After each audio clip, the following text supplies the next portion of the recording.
Hello दोस्तों, नमस्कार। कैसे हैं आप? उम्मीद करता हूँ कि आप लोग अच्छे होंगे। चलिए शुरू करते हैं। एक शहर में एक चिड़ियाघर था। उस चिड़ियाघर में एक भालू, एक शेर रहता था।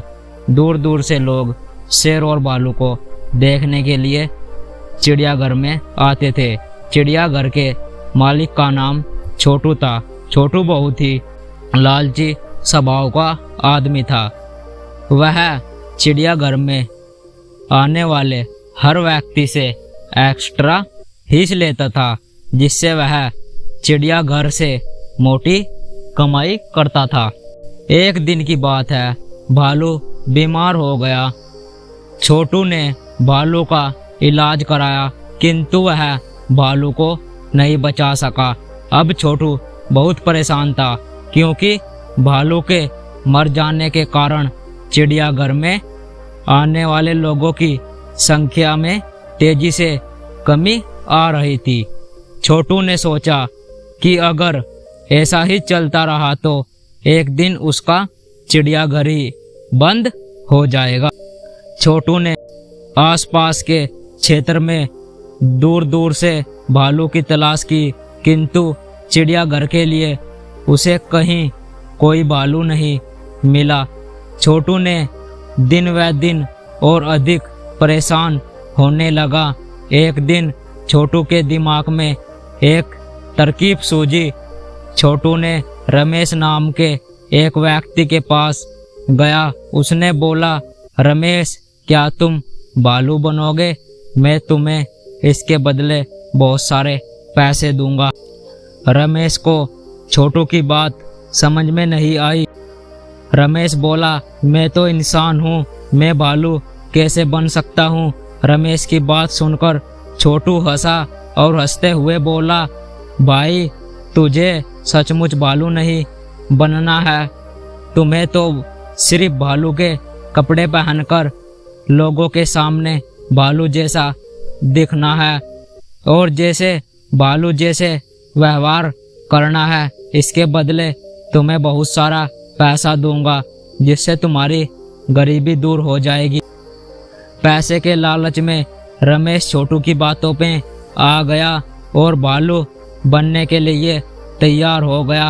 अब रमेश प्रतिदिन भालू के कपड़े पहनकर लोगों का मनोरंजन करता था और लोगों को यह लगता था कि यह असली भालू है और चिड़ियाघर के इस भालू की हकीकत दूर दूर तक फैल गई और चिड़ियाघर आने वाले लोगों में तेजी से इल्जाम होने लगा।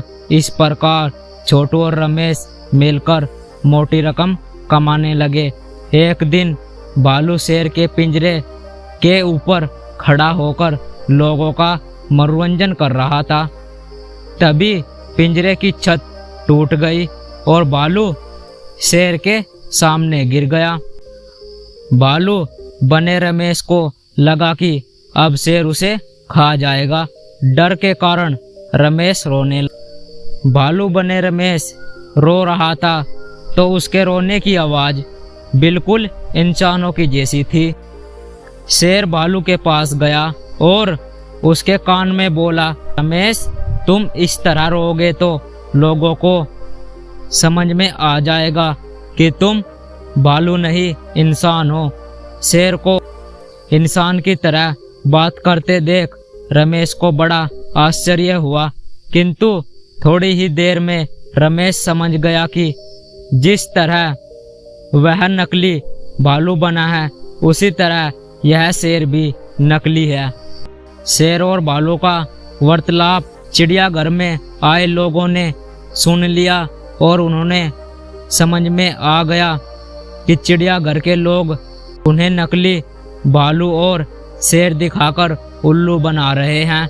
लोगों ने तुरंत ही शेर का पिंजरा तोड़ा और भालू और शेर की पिटाई शुरू कर दी, जिसके पश्चात लोगों ने चिड़ियाघर के मालिक की भी पिटाई की और उन तीनों को पुलिस के हवाले कर दिया। हमें यही शिक्षा मिलती है कि बुरे काम का नतीजा हमेशा बुरा ही होता है, इसलिए बुरा कामों से हमेशा दूर रहना चाहिए। आशा करता हूँ दोस्तों आपको यह कहानी अच्छी लगी हो तो हमारी वीडियो को लाइक और चैनल को सब्सक्राइब जरूर करें। धन्यवाद।